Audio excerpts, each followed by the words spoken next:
What's up, y'all?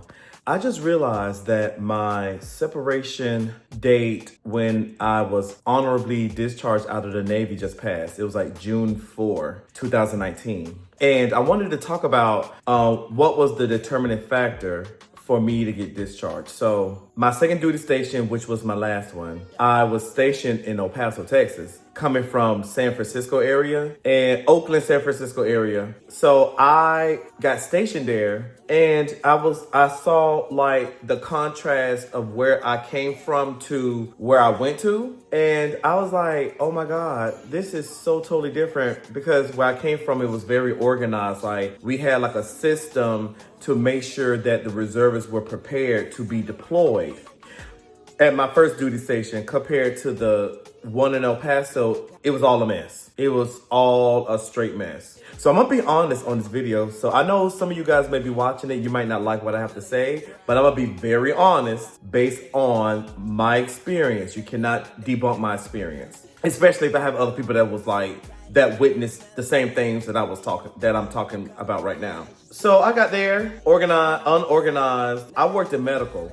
So I was a quad zero corpsman, meaning that I didn't have like a specialty or whatever it was. I didn't have any of that. So I was there making sure I prepped the reservists in the area to deploy to different areas of responsibility. So there was like a system. Once the individual get tagged for mobilization, you go into like a portal and you change the date of them being tagged and what area that they're supposed to be going to. And once you put that area, it'll automatically generate what shots they need to take, what test that needs to be done, the amount of time and how long we need to be doing their medical screening before they move on to the next step. Because sometimes some people get tagged and mobilized, but they don't have all the right health information in their record. And sometimes we have to cancel their orders and it has to go to a next person, either in our area or at another reserve station, wherever they are. So that was my responsibility. When I got there, the medical records were not screened properly. They haven't been screened like for 3-4 years, and you're supposed to screen them annually. So our medical record readiness was at 5%, and it had to be at least 90 something. Because you may have those individuals that may be like a type of program where, or like an exception where they may be going through a board for retention, or they may be dealing with some things they need to resolve as far as like a line of duty, all that kind of stuff, which is understandable. Or sometimes prior service people from active come to the reserve side, and we have to request their medical record to be sent from their previous duty station to be, sent to where they are, or we have to create a new one. Sometimes the medical record get lost by the corpsman in active duty. All that bullshit. So got there, some of the reservists were lazy as fuck. Someone was very apprehensive. I mean, as soon as I got there, I got targeted from a lot of the reservists because I was very direct and up front. And I saw some discrepancies in the medical record. So I put them underneath certain category. Well, I want to say I put them in I changed the status to being medically ready to not being medically ready, because they had some things they needed to resolve to put in their medical record, which may require a waiver or some sort of special exemption from the regional command that helps them, say either yay or nay for them to be retained, or they may need like a annual medical examination through the reservists, or like a dental exam, all those things. When I was screening the records, I saw there were expired screenings and stuff that was not in the record, so I put them underneath them not being medically ready. So I got a lot of pushback from a lot of people. It was so much pushback that they were conjuring up lies about me, trying to have leadership come and attack me. And then when I explained to leadership what happened, it was one chief. That motherfucker did not like me at all. He was a yeoman chief in a medical unit. He tried to cross-examine and cross-reference me. Everything that he said, I said, according to the instruction, I understand what you're asking is not going to work. I said, I don't know how many times you're going to ask me the same questions in a different way. The answer's still going to be no. That man to this day do not like me. That man do not like me at all. He hates my guts, and guess what? I don't give a fuck. Fuck you. You know who I'm talking about. Fuck you and fuck. Yeah, it was a lot of haters, haters from the fucking Marine side that was stationed there. But no, I was actually cool with the Marines. I got more along with the Marines than I did with my own people. We call them green side and blue side. Green side is the Marine side and blue side is like the actual Navy side. I got more along with the green side than the blue side because the green side they were very chill. Like they wasn't like problematic. Their thing was we get this shit done together. Long as it's done, we can move on or we can go home early because we already completed the task. The blue side, they was making things more than what it is. And it was very political. And me, I'm not politically correct unless I need to be. But one thing about me, I was not a yes man and I wasn't an ass kisser. That's why, this is why I'm going to get to the point of why I got out, okay? So, all those things were transpiring. Although I was in the reserves side longer, I had a coworker that was in the Navy a year longer than me, but she never been on the reserve side, so they made her the department head. And she was skate by with so much shit. She would be gone for like 2 hours, walking her dog, doing whatever. And at that time, with all of this happening with me, with people attacking me, they were trying to pay me as like, I'm not a good worker. I was all these things. There was a previous CO that was a pilot. And then the other CO came in after him, which I think he was like, they call him a surface something. He was on ships back to back to back. And this was like his first reserve station. And on the back end, I was getting slandered and slaughtered and lied on. So he has this preconceived notion about who I am, how I work, all these things. And then on top of that, there was a senior enlisted that didn't like me either. He hated my guts. And then another one, executive officer, he hated my guts too, based on hearsay. So I'm there, I'm at my computer, I'm working, I'm trying to get some shit done and fix some shit around in the medical department. So at that time I had, reservists come in and they will, hang out in my space and I would help them out with stuff and give them like the ins and outs and stuff because, a lot of them wanted to go into recruiting. And then for me, the reservists that came around my space, they figure out like, oh, he's cool as fuck. If I ask him for something, he will help me. And I say this all the time. If you want me to help you, you need to help me. We need to work together. If you're trying to get to a certain goal, we need to work with each other. I'm not trying to take this personal. I'm trying to take this professionally. And then I guess in the midst of that, the reservists started to like me more because I was all about business, but I was not the type of person that would bite my tongue. I never bit my tongue for nothing. And especially if you lie on me. When it comes to, you supposed to, respect the rank. But once you lie on me, that's going to jeopardize my dollars. The rank shit go out the window for me. Because now I'm coming for your neck. Okay? So I was challenged. I was a challenging service member. Let's just put it that way. So everyone is in my medical space. And then every now and then leadership will come and peep in because our space, we would just be cool and chill. And then the cubicle behind me, like the section behind me was the chief for the green side, like I said, for the Marines.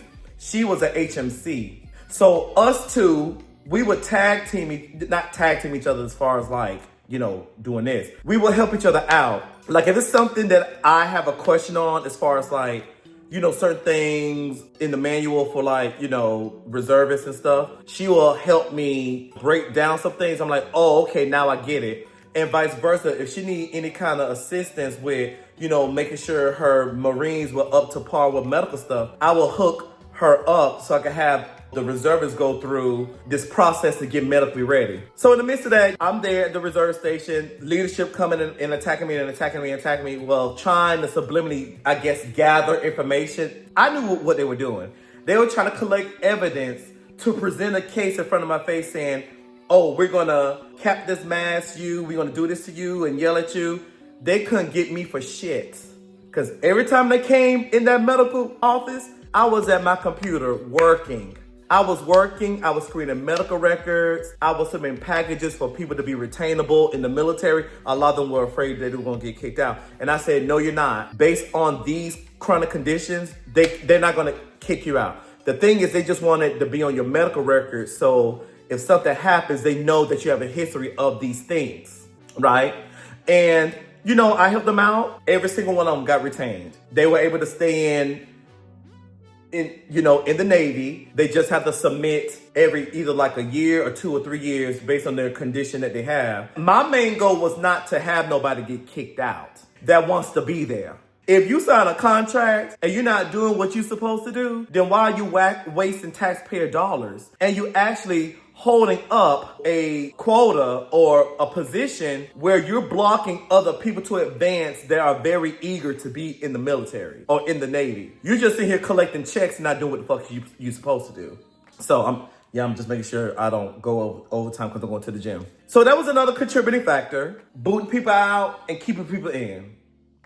Keeping people in that's eager to stay in and booting people out that just skating and not doing what he's supposed to do and want to skate and not, collect dollars without doing the work. You gotta go. That was my thing. I noticed when I was admin separating them, I saw the medical readiness was going up little by little by little for the whole command as a whole, as far as like the reserve stations. Okay, so let's go back to, the leadership going in and coming out. While I'm there working, my counterpart ain't nowhere to be found. There were important meetings that she needed to attend. She was there late or whatever it was. And it was to a point where the leadership would ask me, do you know what so-and-so is? I'm like, I thought she was in the meeting with you guys. I don't know. Like, I haven't seen her. Like, I'll be honest, I haven't seen her for like 20 or 30 minutes. So I don't know where she's at. I don't know.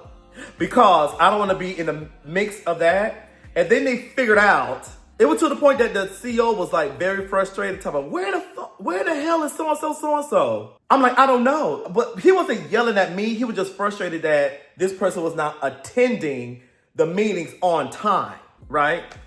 So, and then, with the reserves getting tagged and mobilized, I had like a memorandum, like an agreement with the base where I was, like Fort Bliss. There was a nurse that was there that worked in the building for the reservists to get processed medically in order to deploy. So I had a agreement with them. And it was amazing because the thing is, they were very friendly. They helped me out. I made sure I prepared every single thing that needed to be done over there for the reservists. I print out their medical, like their sheet that tells you what needs to be done, like what shots they need to get, what blood draw they need to get done, what tests they need to do. So I highlighted every single thing. Sometimes I had to go and escort them because they don't know what the fuck they were doing. And some of the reservists, they went over there and they showed the papers, and her name was Miss Cindy. She was there, like she was a prior service Navy. Our rapport was amazing. Loved her. We're friends on Facebook. I need to check up on her, see how she's doing. But we had, and everybody else that was in there, I was cool with everybody there because I made sure the reservists came there with no problems. And I will actually email her and say, may I have an open slot for this, and this for this person to go over there? And she will schedule it and they will go. All of this, I'm making sure these people get ready to go and being prepared to leave and go to Virginia to do whatever. I got this, me doing my job, making sure I'm doing it correctly. And on the other side, I got this situation with these people that have this perception that I'm such a shitbag, a dirtbag, whatever it is. So I'm between both sides of helping people out and dealing with bullshit. And them not even knowing exactly what I'm doing because they never asked. And they don't know. They just know that I'm a problematic person, right? So I'm doing that. And some of the first class, they asked us didn't like me either. I didn't give a fuck. I mean, it is what it is. Just as long as you don't come and lie on me, then I will respect your rank as long as you don't lie on me. And I will keep my interaction with you limited because I have work to do. I'm not going to feed into your ego. I'm not here to kiss your ass. I'm here to work. Okay? So that's happening. And, I'm doing all these things. And then I want to say around 2018, I'm trying to make sure I'm not forgetting anything. Around 2018, evals came around, and it was like 5 of us that were E5s that were, trying to get, early promotion, must promote or promotable. Early promotion is like you are like the top performer. And it was 2 early promoters, 2 must promote, and 1 promotable. So everybody went in and did their thing. And I think I was the last one to go. And then the senior enlisted, the one that didn't like me, that was saying all these lies about me to the XO and CO and all these whatever it was, he ran in there and then he said, I really fought hard for your eval. I really fought hard for your eval. I'm like, okay, I don't know what he mean by that. So I'm going in there, talking to them. I was the one with the lowest eval, the promotable one.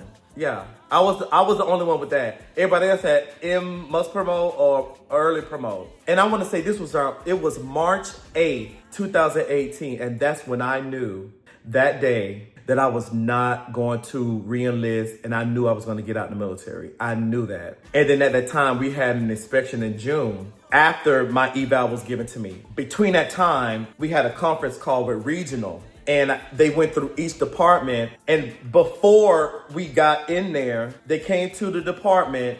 They were saying, what's the biggest chunk of your inspection that they know that we need to focus on? No one spoke up but me. I said, the main chunk is to make sure those medical records were, up to date, up to par, and separated the way they're supposed to, and make sure they're good to go, because that's a reflection of the sailor. So if they get tagged and mobilized, you'll know that everything was reviewed and ready for them to go. So I said that, and it was dismissed. It was dismissed. The XO actually dismissed it. Not the CEO, the XO. He dismissed it. This was before we went to that conference room and we had a phone call with regional, and they were asking each up in regional, they had each department that reflected on the department at all the other reserve stations that that were local in the region. So I knew the medical petty officers and the chiefs that were there in region, because one of them we went to school together, in A school together. So I knew who he was. And the thing was, the leadership was asking each one, so what we need to focus on, So they came to my department, which was like medical. The XO asked the person that I knew on the phone, what is it that we need to focus on as far as us passing the inspection? I kid you not, the first thing that my friend said was, the biggest chunk that y'all need to focus on are those medical records. As soon as he said that, the whole table looked at me. And I was like, yeah, I did like that. They looked at me and they stared, because I told them, I said, that is the main thing that we need to focus on, is the medical records. Those other programs underneath the inspection, those are like onesie twosies. We can fix that. The biggest chunk is on medical records, because we're trying to prevent people from not deploying. We're trying to prevent people from, from them not to deploy. I guess I said it right. We want them to deploy. That's all I can say. I was vindicated at that time. Now that I think about it, I was vindicated. But I knew after that conference thing, this was after my eval, I said, you know what? I'm not going to take this personal. I'm going to focus on these medical records. I'm going to focus on this inspection in June. So I put in overdrive. We're doing medical records. And at that time, I'm managing IT. So that was my collateral duty. So I was managing IT and do medical records. Okay, we're going to fast forward to the day of the inspection. It was a week long. Each person from each department from regional came to inspect our programs. When my friend came and inspected our stuff, at the end of it, we passed. So the last inspection before I got there, they felt so bad for my coworker that they said she passed, but they was giving her time to redeem herself to fix medical. This before I got stationed there. And then when I got there, that's when everything started going up and up. In the midst of dealing with bullshit from people. The attacks. So we passed the medical inspection. I think they gave me a coin for that. They gave me a coin for that from regional. And then that happened in June. I think 2 weeks later, I started going back to school in July, because I went to El Paso Community College. And I said, you know what? I'm going to just focus on going to school after this inspection. I already know that I'm not going to be re-enlisted, so I'm going to set myself up for success. I'm going to do that. And I did. I did that. And I think July was when my coworker left. She got out. And then which made me the head of medical. And then it's some new people that came over to be stationed there. One was the HM2 and the other one was another HM2 also, but eventually he got promoted to HM1, like the first class. So I said, well, let me do this. So we had like, a contract with, I think, DHA. They would come and do our medical and dental exams for us. I was very adamant about making sure we did a schedule for people to go in within a certain time to go see the exam, to go get exam. We do like 2 or 3. Okay, so here, this was the kicker too. No, let's go back to before the eval situation. My coworker, she was trying to push everybody to go through medical all at once. That was a no-go. So this was her doing. I had no idea that this was happening. They was like, what the fuck is she doing? So they called both of us into the CO's office and they rolled both of us up. Something I had no idea that she was doing. So I got written up for something that she was doing. I was like, I was not aware, but I mean, whatever. I'll take this right up. I don't give. At that time, I didn't care anymore. I didn't. I was more concerned about making sure I set up medical for success and then I leave. I'm getting out. This was before, I think it was before the evaluation or before. Yeah, it was before the eval, which was in March. So I'm gonna go back through the timeline. Before the March eval 2018 was when I got written up. March 2018 was the evaluation. June of 2018 was the inspection. And after inspection, I went back to school like the end of June or beginning of July. In the midst of that, that's when my coworker, got out of the military. So she switched to reserves. So, which made me the head of medical. So I saw that there were a lot of people that were expired for medical physicals, annual medical physicals, and dental and all that kind of stuff. So I coordinated with DHA and I was like, hey, listen, I have these amount of people that needed to get examined.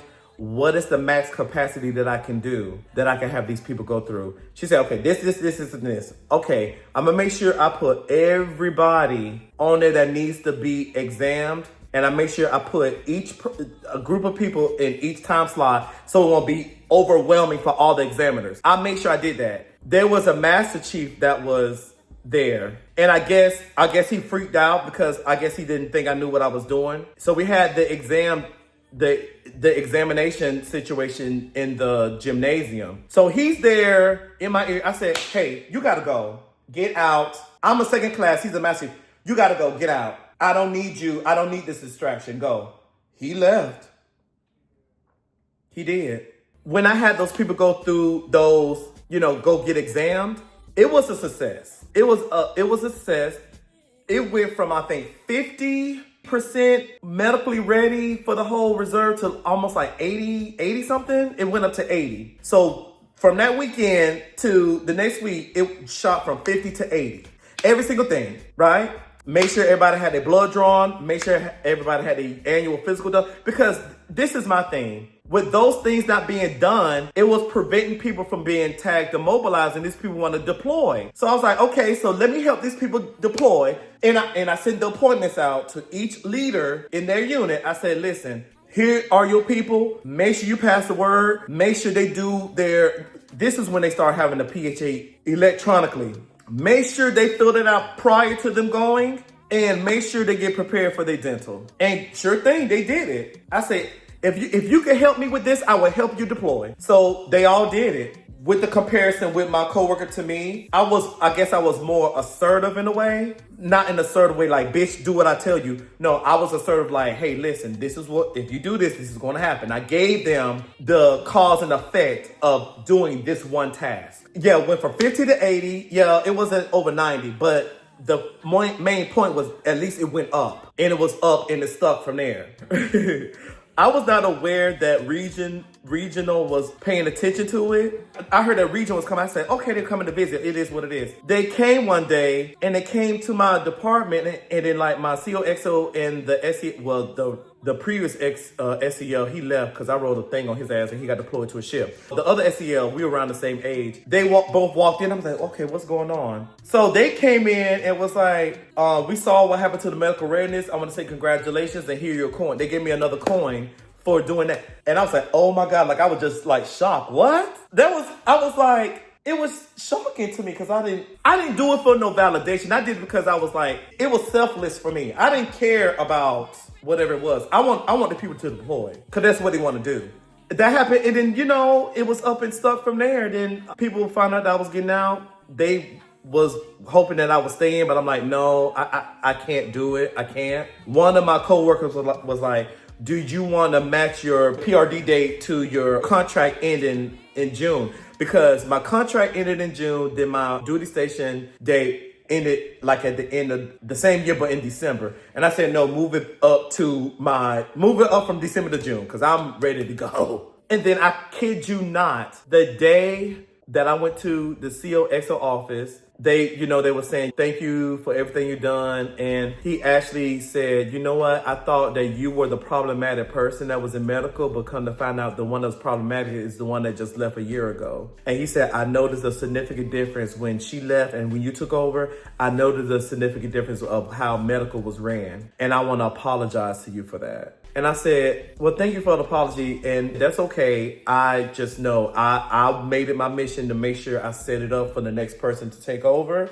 Either they can sink or swim or sink, or whatever it was.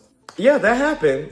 And it was people that did not want me to go. I'm like, I have to go. I can't.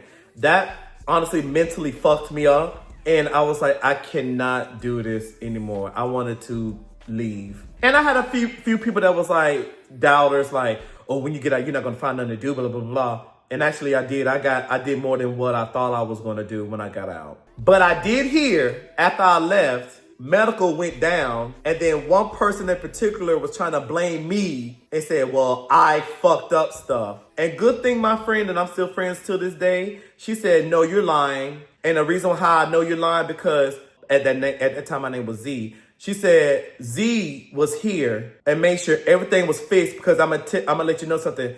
I didn't have a medical record. He made me one. So I know that you're lying, because every person that came through here that didn't have a medical record, he made one and made sure it was good to go. So you're lying on him, and I don't like that. His face went blank. Yeah. But anyway, I just wanted to talk about that because my anniversary of me getting out just passed. It was June 4. And I said, let me just talk about this because I feel like you guys will get a glimpse of my experience when I was serving in the military. And I know some of you guys that I know from the military that was actually stationed where I was. You guys are gonna see this and you guys are gonna be like, what the fuck? So at least you know exactly what happened, and this is the reason why. Like, share, and subscribe, and enjoy this video because this is some deep, juicy tea that only a few people knew, but not everyone knows. And y'all have a good day and stay safe.